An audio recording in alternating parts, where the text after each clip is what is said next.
It was a quiet Sunday morning when the letter arrived. The Thompson family wasn't expecting mail, especially not from Aunt Clara, who had passed away 5 years earlier. The envelope was old and yellowed, the edges fraying with time. On the back was Aunt Clara's unmistakable seal, a simple wax imprint of her initials. They gathered around the table, curiosity outweighing their unease. The eldest daughter, Lily, carefully opened the envelope. Inside was a letter written in Clara's familiar, shaky handwriting.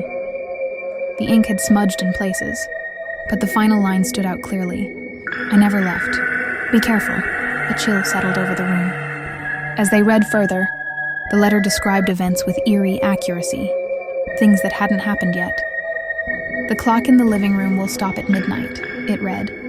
"When it does, do not go to the attic." That night, the old grandfather clock stopped ticking precisely at midnight. The silence was deafening. Ignoring the warning, Peter, the youngest son, grabbed a flashlight and headed to the attic. The rest of the family followed reluctantly, their steps echoing on the wooden stairs. The attic door creaked open to reveal a dusty, forgotten space.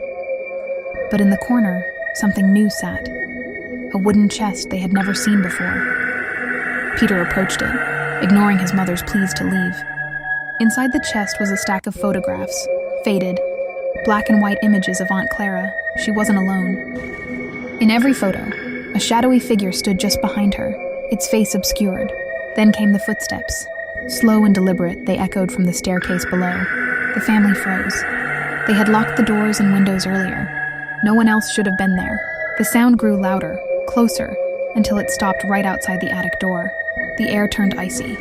The flashlight flickered, and in the dim light, they saw it, a shadow stretching across the floor, too tall and misshapen to be human. The final words of the letter came flooding back to them. "I never left. Be careful." The shadow moved, and the door slammed shut behind them. The next morning, the neighbors found the house eerily silent. The family was gone. All that remained was the letter, now resting atop the grandfather clock, with a new line scrawled at the bottom. "They didn't listen. Will you?"